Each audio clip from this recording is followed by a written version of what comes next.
بسم اللہ الرحمن الرحیم السلام علیکم ورحمۃ اللہ وبرکاتہ۔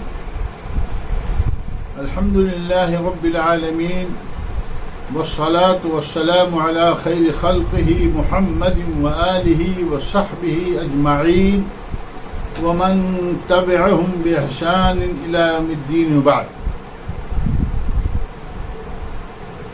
كان رسول الله صلى الله عليه وسلم يصوم 9 ذي الحجة ويوم عاشوراء و3 أيام من كل شهر، رواه ابو داود۔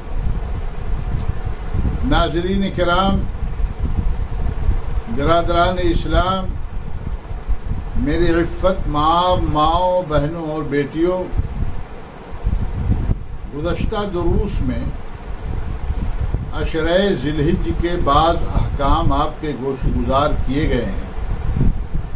آج کے درس میں عشرہ ذی الحجہ میں روزے کے حوالے سے گفتگو کا ارادہ ہے۔ اللہ رب العالمین سے دعا ہے کہ مولا مجھے حق اور سچ بات کہنے کی توفیق عطا فرمائے اور آپ سبھی حضرات کو سننے، سمجھنے اور ہم سب کو عمل کرنے کی توفیق عطا فرمائے۔ عشرہ ذی الحجہ کے روزے کے تعلق سے ایک حدیث ازواج مطہرات میں سے کسی سے مروی ہے کہ کان رسول اللہ صلی اللہ علیہ وسلم یصوم 9 ذی الحجہ ویصوم یوم عاشوراء و3 ایام من کل شہر، یعنی رسول اللہ صلی اللہ علیہ وسلم ذی الحجہ کے 9 دنوں کا روزہ رکھتے تھے، نیز یوم عاشوراء اور ہر مہینہ میں 3 دن روزوں کا اہتمام فرماتے تھے۔ اس حدیث سے، جو صحیح درجے کی حدیث ہے، ذی الحجہ کے ابتدائی 9 دنوں میں نفلی روزوں کا استحباب ظاہر ہو رہا ہے۔ رہی بات اما حضرت عائشہ صدیقہ رضی اللہ تعالی عنہا سے مروی اس حدیث کی کہ ما رأیت رسول اللہ صلی اللہ علیہ وسلم صائما فی العشر قط، صحیح مسلم کی روایت ہے کہ میں نے اللہ کے رسول صلی اللہ علیہ وسلم کو عشرہ ذی الحجہ میں کبھی روزے کی حالت میں نہیں دیکھا۔ تو علماء نے اس کے متعدد جواب دیے ہیں۔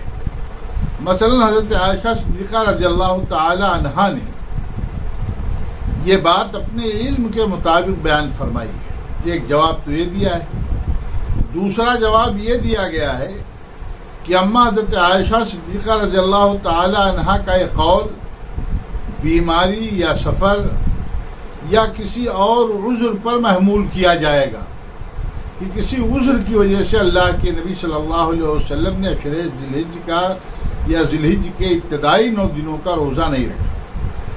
تیسری بات جسے حافظ ابن حجر عسقلانی رحمہ اللہ نے تحریر فرمائی ہے کہ غالباً یہ اس لیے کہ نبی کریم صلی اللہ علیہ وسلم بعض اعمال تو پسند فرماتے تھے، لیکن بسا اوقات انہیں چھوڑ دیتے تھے کہ کہیں یہ امت پر فرض نہ ہو جائے۔ یہاں حضرت عائشہ صدیقہ رضی اللہ تعالی عنہا کا قول اسی پر محمول کیا جائے گا کہ اللہ کے نبی صلی اللہ علیہ وسلم نے ذی الحجہ کے ابتدائی 9 دنوں میں جو روزہ نہیں رکھا، اس کی وجہ اور اس کا سبب یہی۔ اسی طریقے سے یوم عرفہ کے روزے کی بڑی فضیلت ہے۔ عشرہ ذی الحجہ میں یوم عرفہ کے روزے کی بڑی فضیلت ہے۔ چنانچہ حضرت ابو قتادہ رضی اللہ تعالی عنہ سے مروی ہے کہ سئل رسول اللہ صلی اللہ علیہ وسلم عن صوم یوم عرفہ فقال یکفر السنة الماضیة والباقیہ۔ صحیح مسلم کی روایت ہے کہ اللہ کے رسول صلی اللہ علیہ وسلم سے یوم عرفہ کے روزے کے بارے میں پوچھا گیا تو آپ صلی اللہ علیہ وسلم نے فرمایا کہ وہ سال گزشتہ اور سال آئندہ کے گناہوں کا کفارہ بن جاتا ہے۔ یوم عرفہ کا روزہ غیر حاجیوں کے لیے تو مستحب ہے، لیکن حجاج کرام کے لیے افضل یہی ہے کہ وہ یوم عرفہ کو روزہ نہ رکھیں تاکہ پوری قوت اور بھرپور نشاط کے ساتھ وہ عرفہ کے دن ذکر و دعا میں مشغول رہ سکیں، اس لیے کہ یوم عرفہ اور اس کا وقوف ہی حج کی روح ہے، اصل حج ہے۔ سوال یہ پیدا ہوتا ہے کہ یوم عرفہ کا روزہ کس تاریخ کو رکھا جائے؟ تو اس سلسلے میں عرض یہ ہے کہ دراصل یوم عرفہ 9 ذی الحجہ کو کہا جاتا ہے، جس دن حجاج کرام میدان عرفہ میں وقوف کرتے ہیں۔ اس بنیاد پر عالم اسلام کے مسلمان اپنے یہاں چاند کی رویت کے مطابق 9 ذی الحجہ کو روزے کا اہتمام کریں، اس لیے کہ علماء کے صحیح ترین موقف کے مطابق آغاز رمضان، عیدین اور ایام تشریق و عاشورہ محرم کی تعین کے سلسلے میں ہر مقام کی اپنی رویت ہی کا اعتبار کیا جاتا ہے۔ نیز عشرہ ذی الحجہ کے روزہ سے متعلق سنن ابی داؤد کی جو حدیث اس سے پہلے ذکر کی گئی ہے، اس میں 9 ذی الحجہ کے الفاظ وارد ہوئے ہیں، جس کا ایک واضح مفہوم 9 ذی الحجہ کا ظاہر ہو رہا ہے۔ اس لیے میرا نقطۂ نظر یہ ہے، میرے خیال میں یہ موقف زیادہ صحیح ہے کہ ہر آدمی اپنے اپنے یہاں کے حساب سے 9 ذی الحجہ کو عرفہ کا روزہ رکھے، اس لیے کہ دین میں سادگی، آسانی اور سہولت ہے۔ آج سے زیادہ نہیں، 30-40 سال قبل تک بھی یہ سہولت حاصل نہ تھی کہ مکہ سے باہر کے لوگ پہلے سے وقوف عرفہ کا دن قطعی طور سے معلوم کر سکیں اور اسی دن روزے کا اہتمام کریں۔